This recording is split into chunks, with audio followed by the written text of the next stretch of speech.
Hunters நாகவன் Samraj Vignesh Dindigul மக்களுக்கு எல்லாரும் தெரியும், நம்ம திண்டுக்கல்ல இருக்க ஹண்டர்ஸ்க்கும் தெரியும்.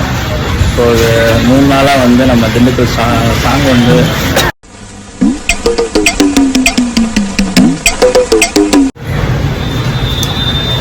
நம்ம திண்டுக்கல் சாங்ஸ் தான் வந்து ஆல்பமாக வந்து ரிலீஸ் பண்ணது வந்து உங்களுக்கு ஷார்ட்ஸாக போட்டுக்கிட்டு இருக்கேன். ஃபுல் வீடியோ வந்து நீங்கள் ஈவினிங் வந்துடும், இல்லை நாளைக்கு ஒரு ஈவினிங் நாளைக்குள்ளே நான் ரெடி பண்ணுவேன். வெறும் லிரிக்கல் வீடியோவாக வரும். அதுக்கப்புறம் வந்து உங்கள் ஃபுல் வீடியோ வந்து நான் முடிஞ்சவரை கொடுத்துருவேன். ஹண்டர்ஸ் தயவுசெய்து கொஞ்சம் சப்போர்ட் பண்ணுங்கள். எவ்வளவோ பார்த்துருக்கலாம், எல்லாம் லைக் பண்ணிக்கலாம். பட் ஆனால் நம்ம எழுதுனது நான் எழுதின பாடின பாட்டு எப்படி இருக்குன்னு கமெண்டில் வந்து கம்பல்சரி சொல்லுங்கள். இன்றைக்கி ஈவினிங் வந்துடும். நான் வந்து 3 வீடியோ வந்து ஷார்ட்ஸ் இருக்கிறது வந்து கமெண்ட் செக்ஷனில் வந்து பின் பண்ணி வைக்கிறேன். பார்த்துட்டு நம்ம திண்டுக்கல் ஆல்பம் சொல்லுங்கள். நான் உங்கள் சாம்ராஜ் விக்னேஷ். மறக்காமல் ஹண்டிங் வித் விக்னேஷ் சேனலுக்கு சப்ஸ்கிரைப் பண்ணிடுங்க. சாங் எப்படி இருக்குன்னு சொல்லுங்கள்.